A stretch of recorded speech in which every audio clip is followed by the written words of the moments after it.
Captain's Log. Today, I want to talk to you about a certain type of meditation that I do.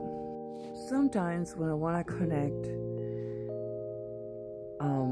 with spirit and find something out, especially when it has to do with like past life regressions or dipping into your Akash, I kind of do it a bit differently. At the very beginning, what I would do, I would just imagine a big stage. I would use my imagination, and there will be a stage, but in the stage, ironically enough, there will be a mirror, and there will be a dresser, there will be like a wall divider, and there will be a box, and there will be like one of those moving racks where you put your coat and clothes in, for costumes. What I would basically do is, during that little room, I would just take off anything that I will have on until I get naked. Sometimes I will even take my meat suit off and then put it and place it next to something. So technically speaking, I'm leaving everything behind. It's a way of telling my subconscious mind to leave everything behind. My problems, the people, the situations, the decisions making, which is kind of hard sometimes because during meditation they do pop back in because the brain has a tendency of doing that. But that's the whole point of doing that process, because you're letting go of everything. You're emptying your pockets. So you're technically speaking exiting you. You're exiting you. You're leaving yourself behind, the persona that is you. And then your spirit is what's left behind, and that is what is presented. And then what it will happen is that my spirit then will go to the backstage instead. And on the backstage, there will always be a black everything. Everything will look black, and there will be absolutely nothing. Then I will start walking through this darkness, and then eventually the walls, the floor, the clothes, the time, the period, everything, as if a movie you were walking into a movie. And what happens during this movie is that you are given a glimpse of, like in a dream, you're you.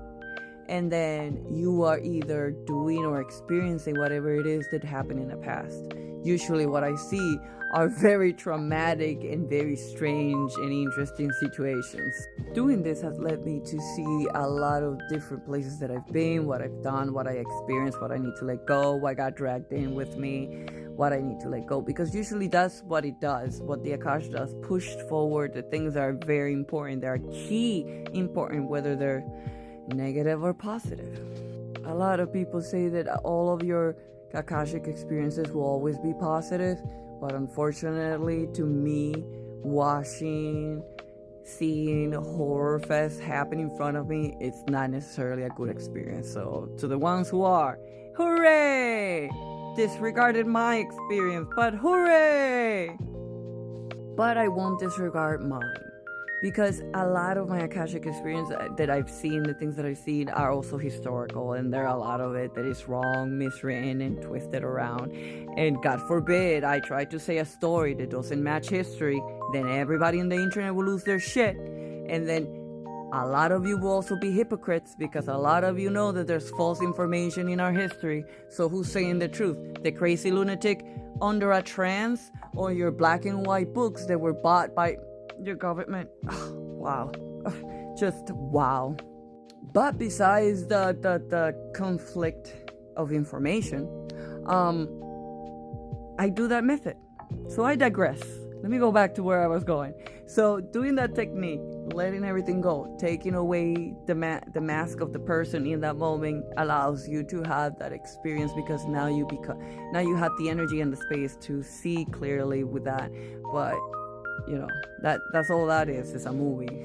I will say that some of these movies have left me traumatized for days, questioning me, my entire existence, and who I am as a person. Because you go from you experience everything. You are all the coins. You're literally all the coins. You've done the hurting, and the hurting has been done to you. And you also start to have this level of understanding of things, and the domino effect about actions and letting go, and what happens to you when you don't.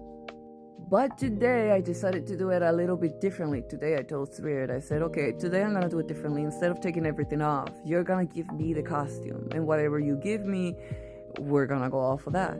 So she goes, okay, fine, we're gonna do that. And she gives me a sweep knee sweeper, one of those sweepers that you used to clean the ship knee back in the day. Then I turn into this boy that is around the age of like 14, 15, about to be 16 or something like that age area. And I am dressed up in this clothes. I'm all dirty and black. So I was one of those kids that would go in the chimney and clean them. According to the energy that I got, I only got to live up to 16. After that, I did die because cleaning those chimneys. The fact that I lasted that long, I am surprised. And I asked Spirit, I'm like, usually these kids, they don't last for too long. And she said there were a few key components, ironically enough, that kept you living for a little bit longer. According to what I could feel, even though I had a simple life, I just had a very simple mind too. Like, I felt like a child who was an adult because I had a responsibility. But at the same time, the childlike mind, like me, saw things as very differently. Oh, this is life, this is it. Like, this very plain black, there's nothing else in the world kind of mentality. And that was interesting because, and I get it, that was the only thing the kid knew. That's the only thing that at that point was. But according to Spirit, I saw this other vision, and what I would do with my money is that I will always spend all of my money on chocolate. I will not eat food. I knew that I couldn't afford food, or sometimes when I could, like it wasn't enough money either. It wasn't a lot. A lot of these people lived in poverty for a very risky job.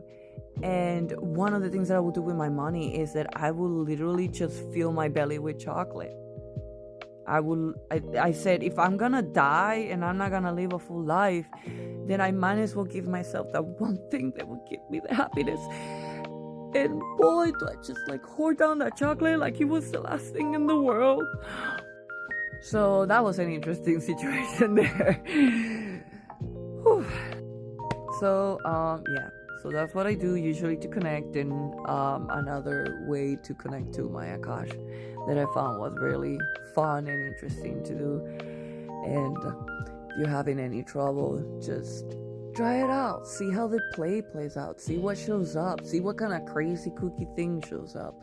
It doesn't always have to be tragic. But yeah, that's one of my silly ways of connecting and making sense of certain things.